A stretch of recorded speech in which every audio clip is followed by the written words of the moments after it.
Welcome to your favorite channel, where you'll learn everything you need to know to improve your health and lifestyle.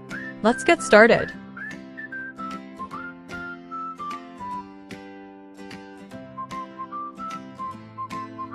So, what if I told you that you have this incredibly powerful built-in system for recovery and repair, but you might not be using it right? Well, the good news is you can absolutely learn to master it. And that's what we're doing today. We're going to dive into the deep sleep protocol and show you exactly how to hack your internal clock for way more energy, focus, and resilience. We're kicking things off with this amazing quote from neuroscientist Andrew Huberman because it just perfectly sets the stage. When he calls sleep the best nootropic, what he means is it's the single best brain enhancer on the planet.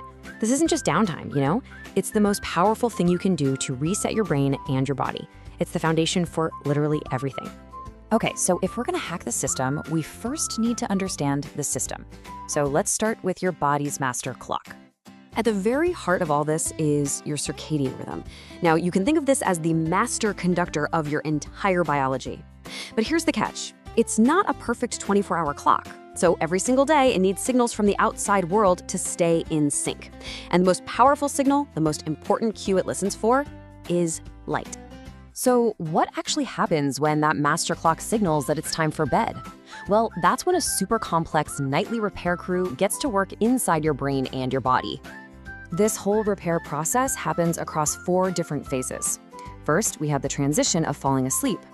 Then we slip into light sleep, where our body temperature and heart rate start to drop. Next comes the really critical stuff, deep sleep for physical repair, and finally, REM sleep, which is where we dream and process all our emotions and memories. And your body cycles through these stages 4 to 6 times a night. It's a busy night. Now check this out, because this is fascinating. This chart shows we spend about half our night in light sleep. That makes the time we spend in deep and REM sleep incredibly precious. If you disrupt these cycles, you're missing out on the most profound regeneration your body is capable of. Okay, so here's the crucial point. This finely tuned system, which has been perfected over thousands and thousands of years, can be so easily thrown off balance. And the biggest culprit? Yeah, you guessed it, our modern lifestyles. And this slide just lays out the daily battle perfectly. On one side, you've got your clock's best friends, things like morning sun and regular meals. But on the other, you've got the saboteurs. And that evening blue light from our phones and screens, that is a huge one.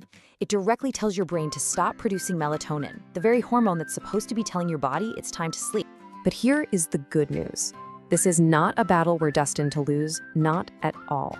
We can absolutely take back control with a really clear, actionable toolkit that's been synthesized from leading experts in neuroscience.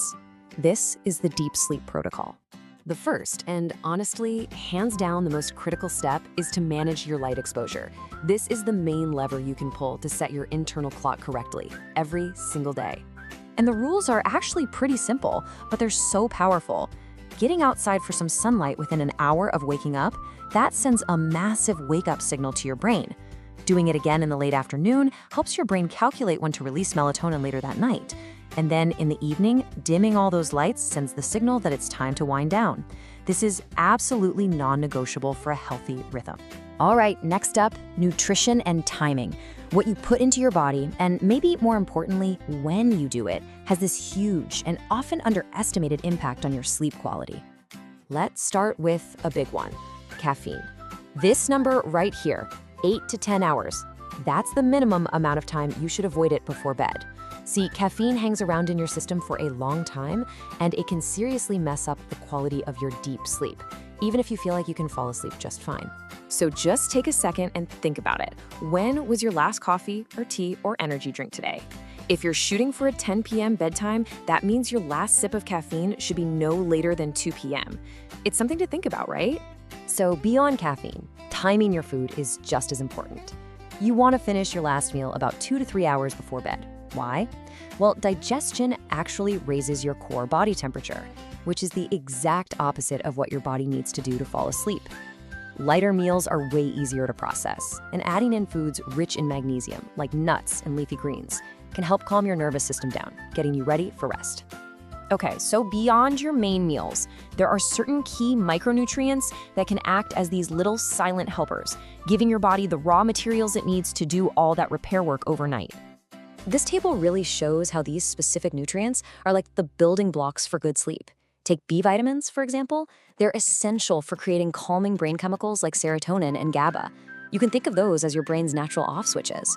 Zinc and vitamin D are involved in regulating your hormones and making melatonin. And coenzyme Q10, think of that as the battery pack for your cells, providing the energy they need to conduct repairs all night long. It's really about giving your body the right tools for the job. And finally, let's set the stage for success. Your brain takes really powerful cues from your environment and your daily routines, so we need to make sure we're sending all the right signals. So, your body needs to drop its core temperature to sleep well, which is why a cool room is essential. Darkness signals your brain to make melatonin, and consistency is king. Having a fixed sleep schedule and a relaxing ritual before bed literally trains your body and your mind that sleep is coming. These habits make it so much easier to fall asleep and, just as importantly, stay asleep. So when you boil it all down, what's the biggest takeaway from all of this? It's that the goal isn't just to sleep longer, it's to sleep smarter. And this quote from Dr. Sandra Handelbauer's Rust just says it perfectly. It's all about making these small, intelligent choices throughout your day that pay off in a huge way at night. It's about improving the quality and the efficiency of your body's natural regeneration. When you master these protocols, managing your light, timing your food, creating that sleep sanctuary, you're taking direct control over how you feel every day. This is what allows you to wake up feeling genuinely refreshed, energized, and actually ready to take on the day. And that leaves us with one final thought to chew on. Your biology has this powerful, built-in rhythm. The question is, are you consciously working with it, leading the band, so to speak? Or are you just letting the noise of modern life drown out the music? The choice is yours. Here are some tips to help you have a healthy and strong body and mind. Remember that we upload videos every day.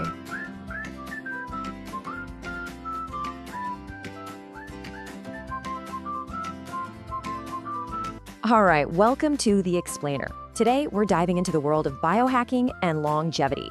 So, can you really hack your own biology for better, longer life? The answer might be simpler than you think. Basically, it's about making small, measurable changes to your lifestyle to optimize your body and mind. But biohacking isn't just one thing. It can be simple habits or even high-tech experiments. To make sense of it all, we're going to use this pyramid of health optimization. Let's start at the bottom. So here's the plan. We'll start with the basics and work our way up to the really cutting-edge stuff. Okay, level 1, the foundation. These are simple habits that give you the biggest bang for your buck. Things like fasting, quality sleep, and just getting outside. And guess what? They're basically free. But if you're going to focus on one thing, make it sleep. It's the master key to your biology, seriously. Just following a simple routine like this can totally transform your sleep quality and how you feel every day. All right, level 2, using good stress. The idea is called hormesis. A little stress actually makes you stronger. Intermittent fasting is a perfect example. It's a popular way to improve your metabolic health. Temperature is another one. A quick blast of hot or cold can trigger some really powerful responses in your body. Get this, cold plunges can spike a key hormone by 200 to 300%. That's a huge boost for mood and focus. Okay, moving up to level 3, we're talking tech and supplements, and things are evolving fast here. Wearable tech is getting wild. We're seeing devices that can track hormones or even check your food for allergens. The supplement world is also getting smarter, with a big focus on longevity and brain power. These are the big players right now. They support things like cellular energy and brain function. And get this, at-home NAD plus injection pens. They bypass digestion for a much more direct hit. Now for the very top of the pyramid, the experimental frontier. This is where things get really interesting. We're talking DIY gene editing, tech implants. This stuff really pushes the boundaries of what it means to be human. But you gotta be careful. Even the FDA is warning about the serious risks of these unproven procedures. And remember, even safe stuff has risks. You absolutely have to talk to a doctor first. No exceptions. The key takeaway? Build from the bottom up. Master the basics before you even think about the advanced stuff. So biohacking is a powerful toolkit, but you have to ask yourself, where's the line between optimization and obsession? If you found this video helpful, please subscribe and help me reach my goal of 1,000 subscribers so I can bring you better content. See you tomorrow with a new video.